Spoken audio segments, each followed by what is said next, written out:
Into the process theology. Can you explain it, please?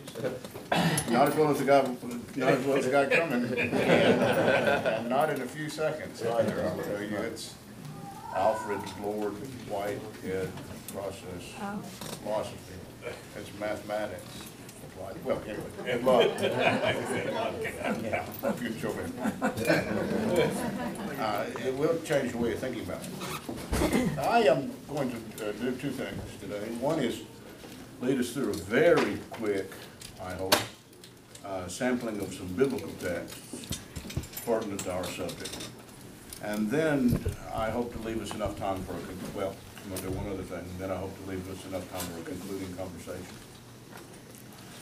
The Bible is shockingly clear on the question of how to treat migrants. I'm reading Exodus 12:48 and following. And when a stranger, the word there is, Hebrew word is ger, and it means a migrant, someone not a native born, not a citizen, someone wandering through. When a ger sojourns with you and wants to keep the Passover to the Lord, let all his males be circumcised, and then let him come near and keep it. And he shall be as one who is born in the land. One law shall be to him who is homeborn, a native citizen, and unto the stranger who sojourns among you.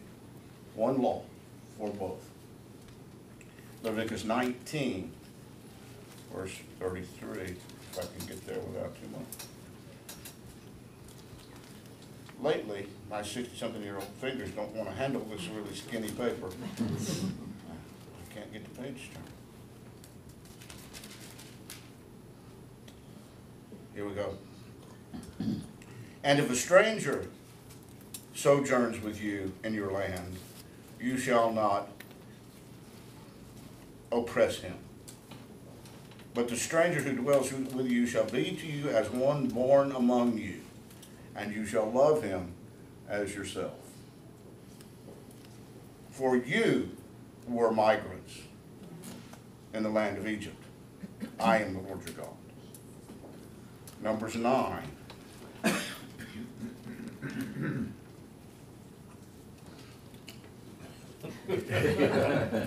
understand. Use both hands. The problem is, I have 19 pairs of glasses. Do you all do it? Yeah. These are graduated trifocals. Right. And if I try to look at you and then look down at the page to read, I get dizzy. So it's terrible. Somebody should tell you these things when you're younger. You wouldn't believe them. You wouldn't believe them, that's right. All right, that's Cameron's system. When I was younger, a brand new professor, I joined a Civitan club there near the college town I worked at. And I was the only person, I was 30, and everybody else was at least 65. And after about 4 or 5 months of going to I don't remember whether it was weekly or monthly, I think it was bi-weekly, and having really bad roast beef and bad green beans and bad potatoes, and listening to all these old guys talk about their prostates and their arthritis, all the things I would talk about now. I said, I've got 30 years before I have to deal with that. Why am I paying good money to come eat bad food and hear all that? Well, we're here. Maybe I should go back and join. Find me a group. 9:14, Numbers. If a stranger sojourns among you, that's the same law I read before, it's in another place, and wants to keep the Passover, you shall have one ordinance, both for the stranger and for the one who is born in the land. Deuteronomy 10, verse 18. And I'm not reading you all of these because, as you can tell, or I can imagine, it would get monotonous quickly. I want you to have a sense of it.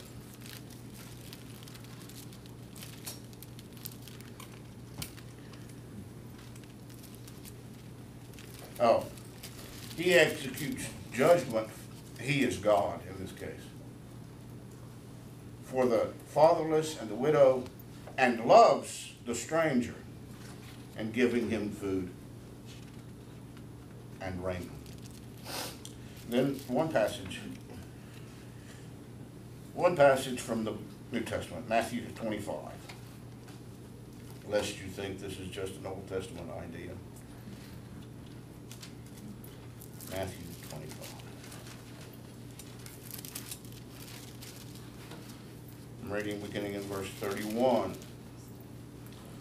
When the Son of Man comes in his glory and all the holy angels with him, then he will sit on the throne of his glory, and before him shall be gathered all the nations, and he shall separate them one from another, as a shepherd divides his sheep from his goats. And he shall set, say that quickly, he shall set the sheep on his right hand, but the goats on the left. Then the king shall say unto them on his right hand, Come, you blessed of my Father, inherit the kingdom prepared for you from the foundations of the world. For I was hungry, and you gave me food. I was thirsty, and you gave me drink. I was a stranger, and you took me in. Naked, and you clothed me. I was sick, and you visited me. I was in prison, and you came to me. Then the righteous will answer him, saying, Lord, when did we see you hungry and feed you, or thirsty and give you drink? When did we see you as a stranger and take you in, or naked and clothe you? And when did we see you sick or in prison and come to you? And the king will answer and say unto them, Truly I say to you, inasmuch as you have done it unto one of the least of these my brethren, you've done it unto me. And then the last half of that passage simply reverses it. It says, those who didn't are the ones who are the goats. I didn't start with the Bible in this discussion because unlike some things which are complicated in Scripture, the Bible is straightforward. On the analogy of the fact that the Israelites were once themselves sojourners and God delivered them, the Bible expects them to have the same consideration, or better, more consideration for sojourners living amongst them than the Egyptians had for the Israelites. Right? Elsewise, Israel behaves like the Pharaoh. And the New Testament, we have the parable of the Good Samaritan. You know it well. I don't have to tell it to you. And we have Jesus saying here, and a whole bunch of other sayings like that all throughout the New Testament. The New Testament's idea is if you see someone in need and you can help, guess what? You help. That's simple. Now, the immigration situation we face, as we've talked about now for 2 weeks, is way more complicated than simply coming up upon an individual who needs assistance. And I'll remind us that you cannot map Old Testament law onto the United States of America, because we are not, as the ancient Israelites were, a nation state which is also a religious congregation at the same time. You follow me? So I wouldn't, even if I could, I wouldn't stand up and say we ought to do X, Y, or Z in the United States because the Bible says so. Right? You have to pass the same legislation that's in the Bible. I would say that to myself and to church people, but I wouldn't make that argument in the political realm. Right? You'd have to find some other reason, find a good justification. On the other hand, I'm never very comfortable with an approach to ethics and politics which is identified in the Lutheran tradition as the two kingdoms theory. Have you ever heard of this? It traces all the way back to Martin Luther himself. He confronted, for example, with the Beatitudes in Matthew. He said, nobody can live this way. This is too hard. It's impossible. This is an ethic for the kingdom of God. But if you live in the world, you have to settle for something more pragmatic, such that you live according to the kingdom of God rules in church. You know, this is so familiar. This is what I think just about every Protestant I ever knew, and was influenced in some degree by this idea that, okay, you know, that may be what Jesus wants, but Jesus never had to run a business. You know, that sort of thing. And I don't want to be heard as saying that we should quickly or easily jettison the principles of the kingdom of God because they're impractical in the world. Does everybody hear what I'm saying? Shouldn't it, that's just, why are we bothering to be here? Why do I bother to read scripture? Why do I bother to say I'm a Christian? If I'm just gonna say, yeah, well, that'd be nice. Well, it's too hard. Before I open this up for greater discussion, I want to do one little bit more of analysis of the circumstance, because it seems to me that it's important to recognize that we sometimes lump things together that don't belong together. When we talk about the immigration problem in America, we talk about it pretty monolithically, like all of the immigrants were one group. The best I can tell, there are actually four. Are you ready? And I'm not talking about racially or ethnically. I'm talking about how you would classify them, let's say, legally, okay? Number one, there are those who are in this country and have a work permit. Number two, there are those who are in this country working and don't have a work permit. Number three, we don't have very much of this, but it's a problem worldwide. Number three, there are refugees. And refugees are people who are displaced by war, by drought, by famine, earthquake, hurricane, that sort of thing. And boy, is that a huge problem right now in the world. Syrians, Turks now, not Turks, but what is it, Kurds. One thing I would suggest that it's not a good thing to intentionally create refugee problems. Just say. Make one where there wasn't one. And then the fourth category are asylum seekers. Now, asylum seekers are not refugees exactly. They're similar, but not the same. Asylum seekers can be individuals who say, they're trying to kill me here at home. The government, and I need to go find somebody to protect me. Right.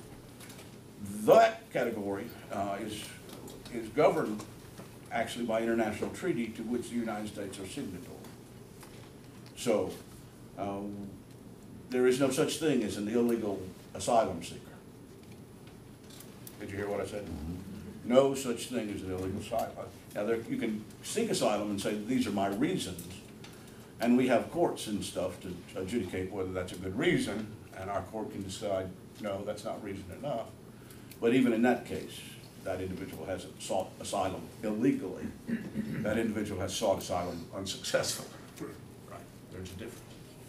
No such thing under the international treaty or under our law as showing up at the border seeking asylum illegally. It can't be done. I stress that because we hear it talked about on the news as though it can be done. And it can't be. It's always legal to seek. That makes me mad, actually. It's always legal to seek asylum. So, I think when we talk about the immigration problem, we have in mind mostly that second category I mentioned. People who are in the United States working without a work permit. Right? But the other categories are important too, and ought not to be, forgotten about, and ought not to be confused in any way. Because I think there are clear, unmistakable, undeniable moral responsibilities toward asylum seekers and refugees, to tell you the truth. Don't you think? So let's agree on that, set those two groups aside, and open the conversation. The Bible doesn't know anything about having work permits. Right? Well, it doesn't say anything about work. Yeah. It just says you need to take care of people as they come into your land. Right. Whatever that means to that individual who's in the Bible. I don't know.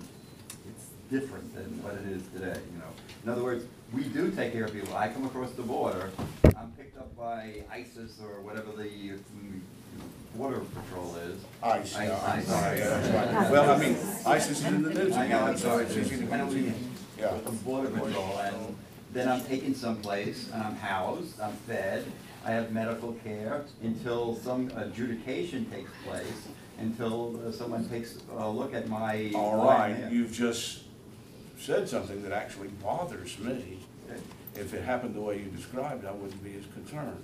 Are they housed well, fed Well, are they well? housed, I understand about the cages, whatever else we hear in the news. I don't know, I'm not down there, I can't tell. There's a narrative on everybody's side. But if they're housed properly, like they should be, then we are doing what needs to be done. Okay? I'm sure there's always deficiencies. Is the medical care up to snuff? Is it the same kind of care that we get? I don't know, you know. And that's always an argument. That's what we hear all the time. But it's an important argument. I don't like the idea that infants die. Right, And- but on and paper, on Exactly. paper, Well, on paper, yeah. On paper, I'm just saying, I agree, but we're people, you know. You know, we're still striving to do what needs to be done. yeah. As a citizen who's also a Christian, I want to hold the government accountable for that. Yes, Do you also hold the government accountable for allocating funds to build satisfactory? It is, you know, a constitutional question. and for allocating enough funds to the courts that try these cases, that things can move along in a decent pace. I heard and should have taken note of, but, and we're talking about someone who's made a legal asylum claim. I think it takes 2.5 years or something like that to work through the court system. And there's a backlog, and then somebody complains about that, and they ship them home. But pay the money to get to the judges so you can get the, there's a lot of things that about allocating resources that would alleviate a lot of these problems. I'm opening this conversation for free discussion. Yes, When please. you make reference to the government is not an individual, the government is an entity. Right.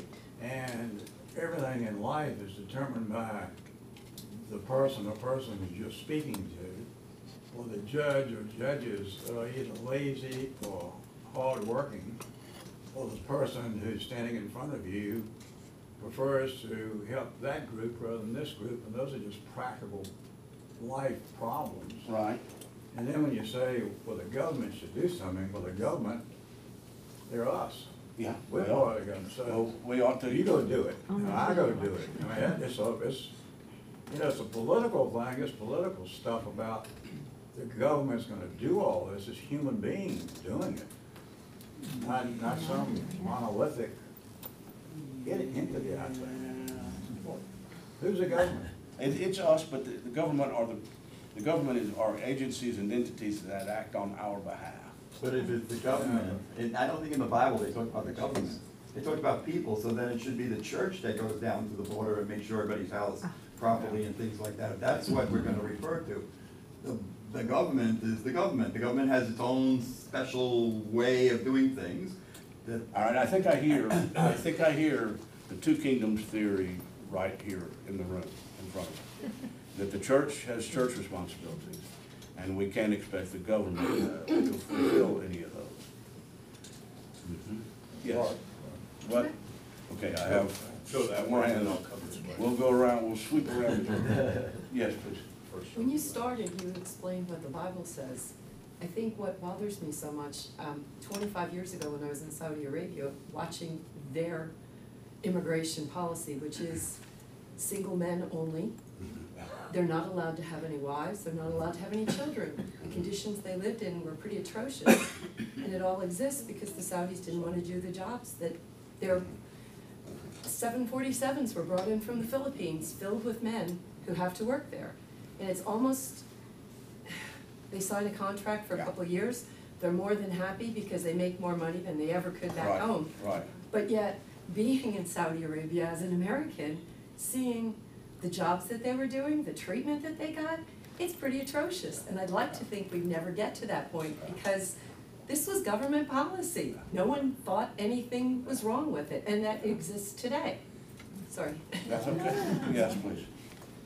If the point of your class is to help us think about what is the ethical response to the problems of immigration, Which is? then my question is there a distinction between our ethical response because we live in America and American exceptionalism, the way this country was founded, makes us different. Is there a distinction between how Christians versus Jews versus Muslims treat the issue of immigration? Okay, those were two questions. Let me see if I can. I can answer the Yeah. second one first. Most of this is from how Jews and Muslims treat. How or how they should? Which one do you want? The religious texts in Christianity and Judaism are the same on this regard. The Old Testament is very clear. And it's based on the fact that the ancient Israelite had that experience in their background and should have been informed by that, right? The Quran is the Reader's Digest version of the Old Testament. I mean, you change it from Saturday to Friday, and you know, so it's very derivative, and so many of the laws are the same. That's one of the reasons, if you know the Quran at all, you're just flabbergasted by radical Islamic stuff, because it's not Quranic what they're doing. So there's that. But whether Jews and Christians and Muslims actually do what their texts teach them, that's another question. Right. Now, as to the first one, I think that's another thing that perplexes me. We're not that different from ancient Israel in terms of our heritage. We know migration and everything that it involved in our tradition, because it's what built this country, what made this country what it is. I sometimes think we ought to have some sort of hard work test. And if you were born here but you don't have the zeal for, you know, working, making a life for yourself and progress for the community, we ought to deport you and let some of those folks come in and work with us. All right? Yeah. Deal for you. That wouldn't be a bad idea, especially if you've ever, you know, tried to find somebody to help you do some kind of hard work, you know. Anyway, I'm just sound like an old fogey boy, you know. I'd work hard for $1. But we can't do that. It's not practicable either. But we can remember that all the diversity we have, and some of this, all this continual in America, this continual infusion of some new drive and some new energy and some new hunger, which is good for the nation, I think. I hear, however, and I'm not surprised, and see on faces, that there is that fundamental question, which is a fundamental question in theology and ethics, of the role of individuals' roles as Christians on the one hand, and as citizens of the state on the other, right? And because in America we separate church and state, it gets very difficult to work your way through this, because we don't separate people. I'm not divided into a Mark Biddle who is a church member and a Mark Biddle who is a citizen. I am both at the same time, but the church and the state are separate. Their only combination is in me as an individual. You follow what I'm saying? And it's very difficult to know how and whether to apply biblical mandates in the civilian realm. Does that make sense? Is that a good way to put it? Fair. But I recognize that problem, but I'm not at all happy with the idea that, oh well, the church should do its job and the state should do its job. Never the twain shall meet. As though government were amoral. Right? Not immoral, amoral. And I don't like that. I can't live in a country like that. Yeah, but there's a country that Israel is a religious state, and they have all kinds of laws and regulations that have to do with immigration, because they don't want their country to disappear. Because if all of a sudden the Jewish population is less than the Arab population, Which will happen soon. whether it does or not, they have made a concerted effort to keep the immigration in a certain way. So there's a perfect example of a religious state, a democracy, friend of the United States, where they don't follow what's in the Bible, essentially. Yeah, and they claim to be a religious state. Right. And they claim to be a Jewish state. Right. They're not very good Jews. On that topic, the first thing you read, I think it said quickly, you circumcise them. Yeah. Was that a concept that like Israel is holding on to of, well, if you become Jewish, then you can come in, or no relationship? I'm gonna have to sit down. Okay.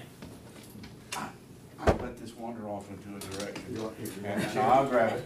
And I can't, you can't ask these kind of questions and then let them go unanswered. So here we go.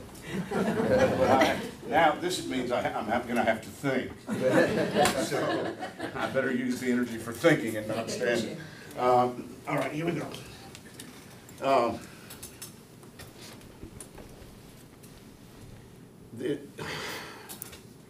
The question with Israel is difficult because, yes, it is founded as a religious state, but their politics are very complicated. The only group that really practices according to rabbinic Talmudic practice, the right-wingers, and they sort of have a guaranteed block in the Knesset. And it's rather small numerically, but they end up having veto power all the time. It was only, you may know or may not know that it was only, it's been within the past year, I think, that that small block was overridden on the question of compulsory military service. Until just the last year or so, everybody of a certain age had to serve in the Israeli military, except for Orthodox, and they were accepted. They didn't have to serve. And so these conservatives were, arguing for very aggressive foreign policy and so on and so forth, and yet sending everybody else to go fight the wars for them. That's just an example. If you're Arab born in the territory of Israel, you are a citizen, except that you don't get full voting rights. You don't get full voting rights. And this is a problem that they're going to confront one way or the other. If they maintain their current structure, it's only going to be about 10 or 15 years when the native-born Arab population outnumbers the Jewish population, such that if they are a true democracy, they will become an Arab nation. Except the Constitution doesn't allow for that, because the Constitution says it's a Jewish state. Do you see where they are? I appreciate the impetus, but they're the last people I would hold up as an example for how to solve this problem. Well, they don't, but I'm just saying, here's a perfect example. We're a secular state. Right. They're a religious state, and they don't even follow the Bible in any which way, right? That would be my point. Yeah. Yes. Israel has a whole host of different issues associated with it. So shifting from Israel, how about two Christian nations that are well-run and have strict immigration policies, New Zealand and Switzerland? I know how to talk about Switzerland. All right, I can talk about Switzerland. New Zealand I don't know so well, except that it's out in the middle of nowhere, so it's not a big problem. Switzerland's right there in the middle of Europe, and they resolve it by having a very highly structured guest worker program, like the Braceros program we used to have. You can come in Switzerland from anywhere and work. They know how many workers they need, they know where, they know everything about it, and they keep things rolling that way, but you don't get to stay. New Zealand's the same way. Yeah, I can't imagine anybody overstaying a work visa in Switzerland and getting away with it. I was there on a student visa for 5 years, and I finished my doctorate on the 19th of February and had received a letter about a week before that telling me that I was to be out of the country by the 27th. Right? And they checked to make sure I was too. I had a piece of paper to turn in at the board when I got on the airplane, so that they would be able to tick me off and know I was gone. And when I go back to visit, my name comes up in the computer as having once been a resident for 5 years. and they're afraid I'm trying to sneak back in to live there. I get to go as a tourist, Yeah. but I spend a minute at the border every time, coming and going, because they are strict about this. And Christianity has nothing to do with it for them. It's strictly a matter of maintaining their centuries-old tradition of neutrality, not passivity, but neutrality. Yes. Okay, Mark, I look at the immigration issue as kind of a reactive situation. Something else is happening in the world that causes folks to come here. What is the Christian response to get in front of it? Yeah. Well, Do we go to the countries of origin and as Christians reach out through the church to right the wrongs? Now, I'm not asking for the crusades, please Yeah. understand. Yeah. I know what you're saying. But, I think I know what you're saying. But I would say churches ought to do what churches can, right?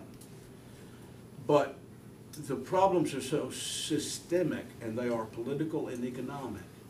right, And you don't resolve those with, Lord's Supper kind of things. They're gonna require political and economic solutions. So we're back to the two but kingdoms if thing. you were, as Christians, if we got together as Christians and began to look at a way to resolve the issue, as opposed to individual churches, dropping 50 cents somewhere here or going down there and doing things, if there was a concerted effort by the Protestant church or all churches and even the mosque,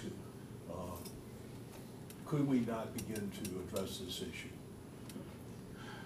I don't think you'd ever get everybody to agree, first of all. Yeah, I agree. Well, We don't agree off that's the where, bat. that's where faith has to come into the conversation. Well, all right, let's talk about, we're gonna have to be more specific, I think, that's what I'm sitting here thinking. And let's take Guatemala. A lot of the more recent folks are coming from there. Their government is ineffective. Right. The country's run by drug gangs, lots of guns, lots of killing, lots of kidnapping. Right. Not very much in the way of economic opportunity. Right. How are First Presbyterian Church and First Baptist Church gonna get together and fix that? That would be my question. When you analyze things that way, I'm afraid, see, I just cannot, and I'm Baptist, and Church of Separation of Church and State was our idea. I just can't get over I can't get past the notion that it is not appropriate for Christians to treat their vote as though it didn't have ethical and spiritual implications for themselves. Sure. I may cast a vote, everybody else not see in it any Christianity, but I think that I have to vote that way. And I want our government not to be so slipshod and,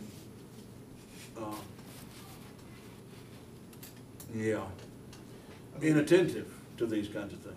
I mean, Mark, I look at this in the broad context that people of faith have turned to government for all the answers as opposed to turning to the church. Yes, but I agree with that, but the way international structures are, you have to, if you have a boat, you're gonna have to put it in the river. Yeah, absolutely. And the way, And you bail and pray. yeah, but the way to get to drug cartels, for example, is gonna be through legislation and policing. The way to deal with economic problems is gonna be with tax and fiscal policy and trade policy. These kinds of things are gonna be what make the difference in these parts of the world.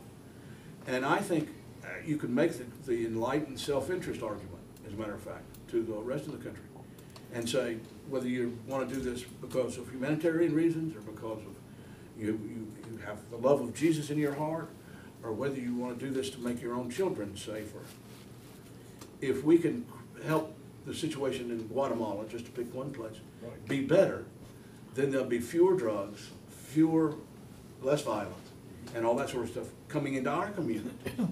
So I think there are two reasons to do these kinds of things. And I'm just afraid that when you analyze the problems, they aren't susceptible to mission trips to fix them. It can't be fixed by this. You'd have to send in, you'd have to do nation building, you'd have to send in troops. And then there was the big argument whether, as soon as we send troops to any place, everybody gets all excited. If we don't send troops, they get all excited. So people are always, fighting about that issue, So, we're hated if we don't send troops, we're hated if we do send troops.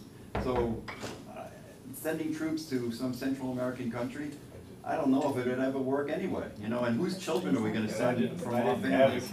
I didn't advocate sending I don't troops. think he is. I advocate sending our love, sending our faith, sending who we are as a society.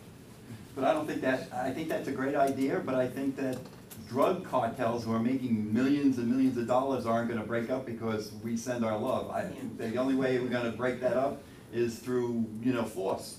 No. Yes, but. There are legal and economic. Yeah. Go ahead, please. Yeah. I've had that experience, okay? You go to work on Monday morning and they tell you at 10 o'clock you're gonna take out Noriega. Start planning it. In the back of my mind, I'm thinking, okay, is this against the law? Who's deciding that he's gotta be removed? But that's my job for the day. Start planning that. I don't like the idea of people being in cages because I had to live in a cage for a couple of days. And you want to see a bunch of 20-something big, strong American men start hallucinating and forgetting where they are and going crazy after 2 days, put them in a cage and then you won't want to put anybody in a cage after an experience like that. It was you. I was just gonna say, there are legal and economic sanctions that one can bring to Steps bear. can And be- that's why I agree with what you're saying, that people through their church can pull certain levers and behave in certain ways that can be helpful in these countries or situations. And then we don't have a democracy, we have a republic, and we can be prudent about how we vote and watch policies that are enacted or laws that are passed that aren't followed. Many of them are not followed, they're ignored, and take appropriate action the next time we vote. Let me tell you how I react to this whole thing, how come I got started, I got interested. You see the news, and I think, well, now, wait a minute. People don't just show up like this, right? I think, Right. as you Exactly. said, something upstream is going on. I look at them in cages, and I think, now, wait a minute. I don't think that's the Christian way to treat people, however it is they got there. I hear asylum spoken of as though asylum seeking as though it were a crime. I go, wait a minute, asylum seeking is not a crime. And so there's this whole constellation of things.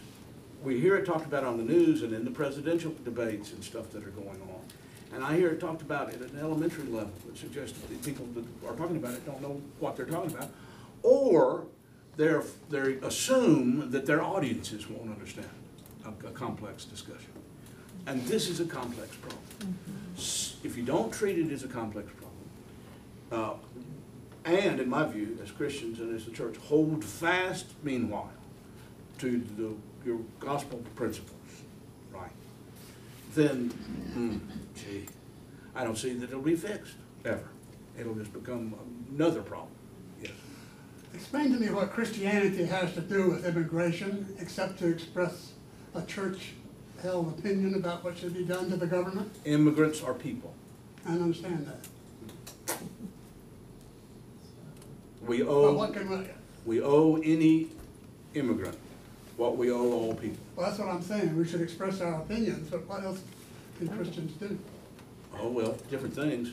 If you're in Texas, for example, you can have some impact in physical means, but in every sense, I think all of us as Christian voters ought to be well-informed and ought to expect something besides ballyhoo out of the people who are running for office. So what we can do is vote, and that's it. No, after that, you can write your congressman, Yeah, after right, that, you can right. write your representative, Stay after active. that, you can, You can do what? so you can write Congress, you can send money to certain organizations there are all sorts of relief That's exactly what I organizations. was saying, you can express your opinion as Christians. But But I need your opinion, we need to, our opinions need to be well-informed. Yes. And I don't think they are, not what I hear, not the conversations I hear going on. Can I offer a quick practical? Yes? A quick practical is stop going places like Starbucks. When we pay our $6 for a cup of Starbucks, when we're in Guatemala, the children who we work with, the one kid, his pay is $15 for 2 weeks. Your Starbucks has paid his salary for 2 weeks, and that's a good salary in Guatemala. It's ridiculous what we pay here for coffee versus what happens in Guatemala, and I don't care what they call fair trade. It's not fair trade, and if we believe it and buy into it, we're part of the problem. So what should we as Christians do? I tend not to go to Starbucks ever. I tend not to buy the fair trade. I tend to buy my coffee from the plantation when I'm in Guatemala, or I don't buy it here. I mean, it's small, but boy, does that stuff add up. Well, I don't go to Starbucks either. Well, but that's a Not small because- practical Not something. because of my Christian beliefs. No, it's something that's small, but boy, does that add up. It's like this, you know, we decide, okay, we're gonna mandate the use of ethanol because it helps the farmers in the United States get more for their corn. But yet when you go to Guatemala, now the price of corn has gone up. So all the corn that's grown there, they wanna export it because now I can make money off of that. And the people there can't Don't have- afford to buy corn. Can't afford to buy it to make. Yeah. One of the problems that I have now at this stage of my life and what's going on in this country, that the people we have as our representatives, be they of any party, I personally do not believe that we get accurate information from any person or entity, and that when decisions are made, we as citizens, really, we talk about it, but we don't really know what the facts are. We know what comes across the television. And that makes me very uncomfortable because when somebody says, you should do this, I'm thinking, well, if I know what the facts are, maybe I can make a good decision. But I no longer believe that this group of people in here or anywhere else really know what the facts are. Because everything is so misrepresented and concealed. But yes, I can, I don't just know. like I'm doing math research, I can sit in my room at home and pull in research from all over the world to see, okay, what's kind of factual and what's not. I can just weigh both sides against the other, besides what they're telling me on television. Please, please. Well, we have some facts when we see people in cages and when we see children. There are pictures, and the pictures are facts. And we have not acted as Christians. I have not acted as a Christian because, Arnold, the same way, you know, what do I do? But you saw a How do I picture on change? television. But the thing that They're manipulated, maybe. that we do not have photoshopped pictures of children who are separated, who are lying in somebody's arms, who doesn't speak their language, who has been separated traumatically. We are doing this in our country. I'm sorry, we're doing what? We are doing this in our country. We have a tradition in the world, in the Second World War.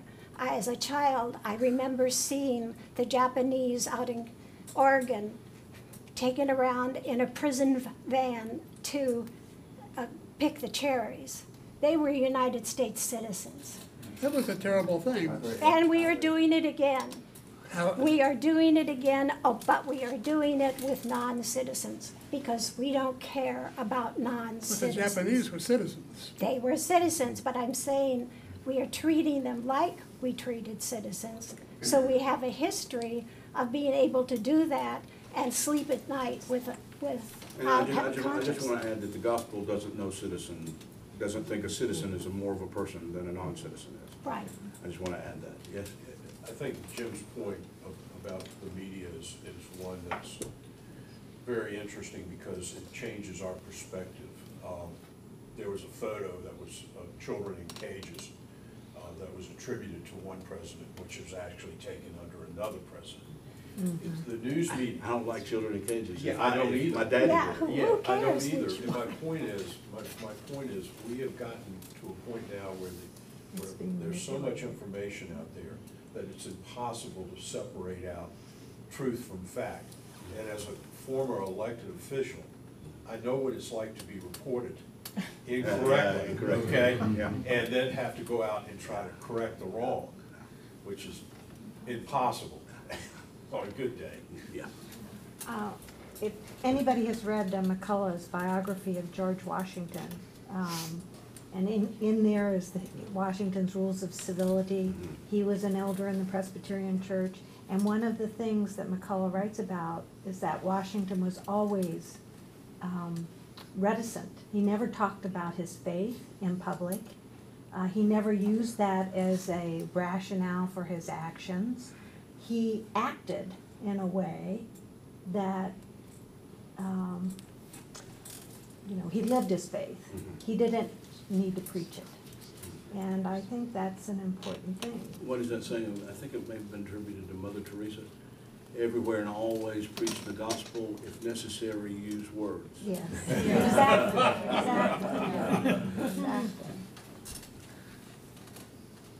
Well, I've been being with y'all for, what, 20 years almost? And never have I seen quite the level of agitation and animation as this subject. I'm glad for that, sort of, I think. Well, I was just gonna say, it seems to me that, I think at some level, everybody knows we need immigration. But we're gonna have it, right? I think it seems to me there's this balance of, in part, like, how do you control it? The flow of it, so that you say, in part A, don't let in really bad people. Yeah, like I think terrorists, we'll all right? agree on that. And terrorism, is the big problem these days. You don't want somebody with We can all agree on a that. mass nuclear weapon or what coming in here and doing something bad. So how do you filter that without disenfranchising, the people that wanna come here, who could contribute to society, and that sort of thing? It seems like that's where I struggle, does that mean you have to build a wall or a fence? What does it mean economically if you just had open borders and people just flooding in? And how do you, so it seems like that's where we're struggling, and, on the political side, it doesn't seem like the left or the right can get together to come with an answer, and then we're stuck in no man's land. So I do kind of blame our politicians for that, going to get together and solve for the Well, greater good. but- although they know how to push our buttons, that's the Yes, thing. Yes. exactly. They know how to push on both sides. They know how to push our buttons. And if we get our button pushed, then we're gonna be up on our soapbox, yelling at the other side, Exactly. saying, you people are wrong, and you don't care, and you people are just weak, and you're just, and there we go. We gotta no more and be less willing to get our buttons pushed, I think. And it seems like if one side takes a certain position, then the other side is like automatically taking the Against it. opposite That's right. position That's for, right. for politic purposes, so. For me, now, It's a however, it matters that we treat people. I often think of the accident of birth. I happened to have been born, in the United States of America in the 1950s to working class people who valued education. I happened to have gotten the genes that made me relatively intelligent. I happened to have inherited from my father's side some musical ability. None of that had to have happened, right? I could have been born somewhere else in much worse circumstances. And I always look at people who weren't me, who were from wherever, and think, you deserve every opportunity and every respect, every bit of love that I got. I don't care who you are and where you're from, what color you are, what side of the border you live on, right? And I've often thought that if every human being would, from time to time, just reflect quietly on that accident of birth thing, the world might operate a lot better than it does. And yeah, I think it's just very important. We sometimes, we're hooked into this, we have a zero-sum bias as human beings. And it's just not true. We somehow think it only makes sense that if I'm winning, that's because you're losing, right? And it simply doesn't work that way in a lot of areas of life. We don't have to protect ourselves from someone else's success and opportunity. Right? Right. I enjoy being with you guys always. I promise next time it'll be something arcane about the evolution of the Hebrew script from the cursive to the quadratic. Now, we still have about 5 more minutes. So Yes. Okay. Well, gotta keep I gotta rolling. keep it there. Okay, please. Well, I'd just like to say that I think your class that you've done, this concluding class, is a great example of what Christianity as a religion is really about, and that is to daily ask the right questions about what is the ethical thing to do, what's the right thing to do. The answers are often easy, and they're not often clear, but the important thing is to keep asking the questions, and I thought you did a great job. Well, thank Yes. you. Thank you. Now, I want to commend you all for something else. I think culture has made us divide up in camps and yell at each other. One of the things that higher education does for you is, especially seminars on any subject, is you have to learn to disagree, make your case, be willing to change your mind, be willing to stand your ground, and then go out for coffee. Not to Starbucks. Right? Yeah. And we have lost that ability. Yes. You all have, I think I pretty well know where most of you stand on some parts of this issue. I will tell you that John Trotty taught us how to do that. All right, well, John, good on you. But you guys are having, important subjects can get heated. But that doesn't mean that you have to get angry with one another, right? And I think there are a lot of problems that could be solved, a lot of forward progress could be made in a lot of areas if people with firm convictions, not the same conviction, would sit down and talk things through in a civil manner. And we have completely lost that skill. Yes. So as a random last thought, what happened when they changed policy? They said you have to come through, if you're from Guatemala and you're coming through Mexico, Yeah. Yeah. you have to then qualify for refugees or, Asylum asylum. status in Mexico. Yeah, that was cynical. Right. Because you're running away from the drug cartel in Guatemala and the drug cartel in Mexico. That's asylum for you. So that's just cynical. That bothers me. Yeah, but again, this country can only handle a certain amount, this paperwork, there's all kinds of things, and it comes back to the money situation. Yes, we can speak about that if we, send more money or do, have more taxes, but then we have this discussion, are we gonna be taxed more, are we gonna do more, or what are we gonna do? And Yeah, but see, that's a zero-sum thing again. If you solve the problem over there by investing in it, you're gonna save money in the long run in terms of policing. You don't. And I don't disagree on that point, but I don't think that's, it's easy to say, but go to Congress and say. Oh, well. But again, I mean, I'm not that cynical about our representative form of government. If we can't raise enough noise about something we think ought to be done to get it done, then I don't know what advantage there is to be. Well, there seems to be a lot of noise and that in this country, but I'm not sure what's getting done. Yeah, well, Well, I would just say that there aren't a lot of people voting still. yeah. Yeah, what was it, the mayor of New York City was elected by 18% of the eligible voters. So 76% didn't show up, or 84%, whatever. Well, Mark, as usual, we very much appreciate you being here. Hope you will come back. Thank you for tackling such a back on something we discussed because we do want this to be an open forum where people can express freely their opinions or